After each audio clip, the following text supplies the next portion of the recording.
So I've opened up Imaris with this file. So this is what a representative file looks like. You can see that here we have our 10 colors, and one thing I should mention right off the bat is that once you run the image processing in Chrysalis, it might change the voxel size, and each different microscopy setup will have a different voxel size. So it's important when you're in Leica, for example, to record your voxel size, and you can open up your original Leica files in the Leica LAS software and check your voxel size by going to in images properties. So for example, if we go to Leica, we have these images here. We can actually go to the properties and check the properties for this, and what the information we are interested in is here.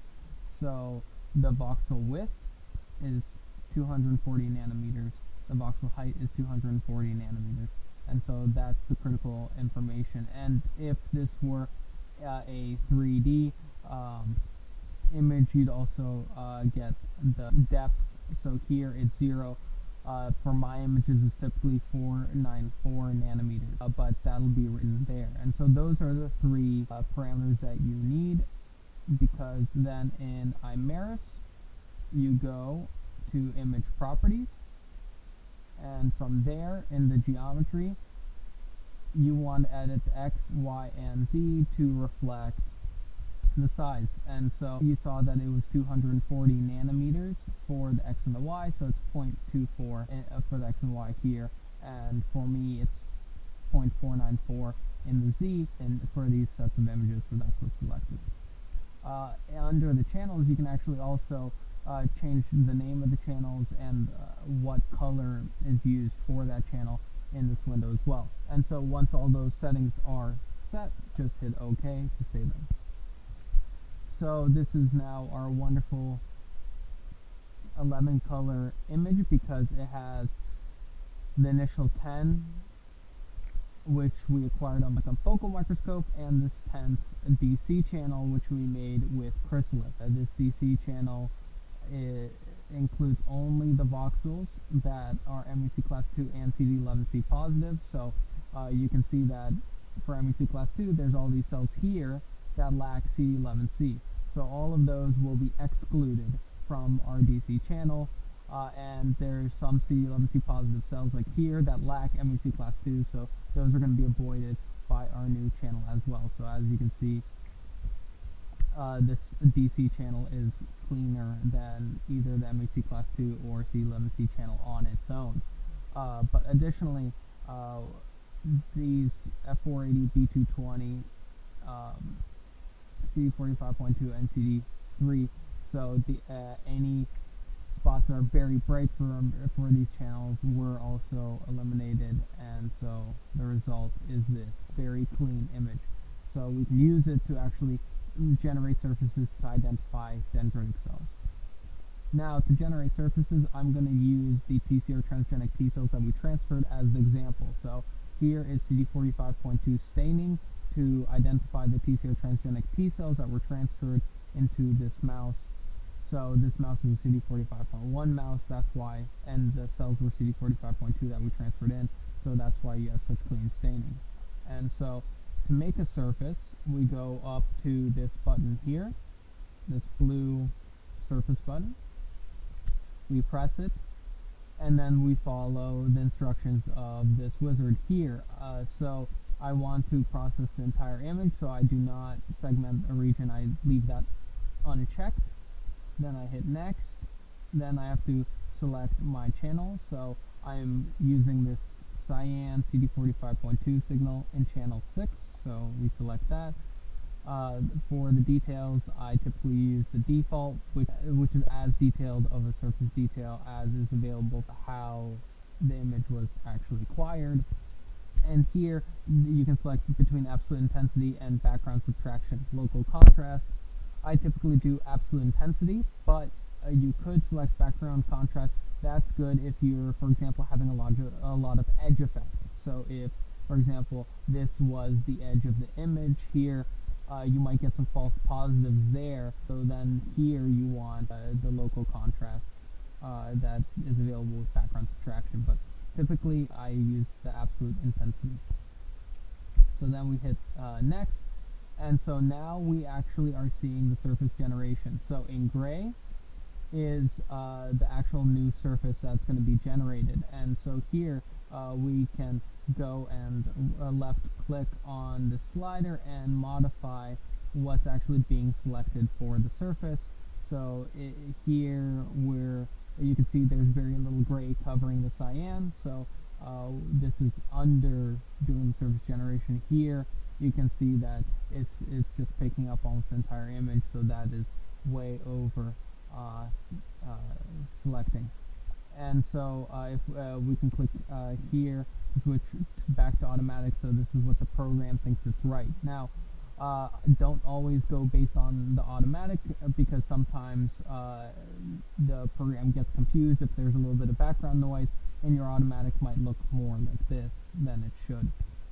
So I use the automatic as a starting point, but I will always go and manually adjust it from that automatic setting slightly to reflect the actual image. And what you want to be careful for is that this still looks relatively okay, but at this point you've actually overgrown the surfaces beyond what the signal intensity was. So for example, here you can see that there is no cyan showing, and this cell here, for example, is much smaller than the surface that we're generating for it. So that's being a little too generous. So this kind of setting is actually exactly what's recommended by Imaris, where you can see a little bit of the fluorescence from the channel. So this is actually pretty perfect surface segmentation. So if you have cells touching, for example right here, and you want to make sure that each cell is uniquely identified, then you want to enable split touching objects. And now this is going to be dependent on cell size. So T cells are typically 6 microns. So if we put in 6 microns and we hit next, we can see that each dot is going to be a surface. We can see that these cells have 2 dots. So the program thinks that we should make 2 surfaces for this, this, and this T cell, and this T cell. Now, visually, we know that's actually over segmenting, so it's cutting real cells into 2, and that can happen. In this case, the cells are blasting, they're proliferating, so they're actually bigger than 6 microns. So this is where you will want to hit the back button, go back, adjust it. Let's try 9 micron. Let's go forward. Now you can see that the sphere is bigger, so the sphere is going to be that 9 micron size, and now you can see that there's only one gray sphere per cell, and that's exactly what we want. So it's not over segmenting and it's not under segmenting either. And here we can adjust the threshold for inclusion. So here, if we edit the inclusion criteria, we can see if we're too strict, then we're excluding real cells. If we are too generous, then we're picking up background. So right about where it had the original settings was pretty good to me. So now I click next and move forward. Now occasionally you will still have things like this voxel or this little grouping of voxels here. That looks like background to me, or maybe it was just the edge of a cell that was cut off during imaging, but it's not a full cell and I don't want to consider it in the analysis. So that's where I will filter at this step. So I will increase the filtering from 0 up a little bit to exclude this very dim cell. Additional filters can be added by pressing this add button, and here filter I like to use for T cells is sphericity. So T cells should be round. So this is one way to be able to properly select spherical cells, so T cells. And so 1 is a perfect sphere, 0 is not at all a sphere, and here the range is set from 0.65 to 1, or actually to 0.782, So just be careful that it's not 0 to 1 all the time. So at 0.605, this cell is actually very spherical, or it's more of a sphere than not. But just because it's not a 0, it looks like it's wrong. But that looks great to me, so there we go. We've now made our surfaces. And so now that we've identified the T cells within the image, we are ready to analyze them further. And so then to do that, we can go to the tools and we can do Sortomato. Sortomato is an extension that was written by Pete B. Miller, and we've edited it, and it allows you to do flow cytometry-like analysis here in Imaris. So first, you're going to want to open up or select your surface. So if we had, for example, 4 different surfaces within this image, they would all show up here, and we would just need to select our surface of interest. So this is not a movie, this is a static image, so we're going to select singlets, and so there's quite a few different features available, but we want to do a 2D plot. So this was a 3D plot, for example, and this is a 2D plot. So we want to make a 2D plot for this set of surfaces. And now we have to select the X and the Y axes. So every single one of the statistical parameters are available. Now we have our cells of interest, so let's subset them. How about by looking at cells undergoing TCR signaling based on phospho-S6, and so phospho-S6 is channel 6, so I selected intensity mean for channel 6, and we need to have something on the x-axis, so let's select CD45.2. No, sorry, I missed that, so phospho-6 is actually channel 4, so we're selecting channel 4. And so here we have all the cells are expressing a lot of CD45.2 as expected, because that's how we generated the surfaces, and then there's some variability in the phospho-S6. Now, this is on a linear scale with flow cytometry data. We typically look at that at a logarithmic scale, so we can right-click on the graph and choose log scaling, and now everything is in log. And so 10 to the 5th through 10 to the 3rd here, but because the range is pretty small for intensity mean for channel 6, you can see that the log scale doesn't have quite the same range that the channel 4 intensity mean does. So we can actually change the axes by going up here, set automatic or manual axes limits. So if we click that and we unclick automatic limits, from there we can actually set the kind of range we want. So let's do, for example, 100 to 100,000 for the X, and let's do the same for the Y. I think I am missing a 0 here. There we go.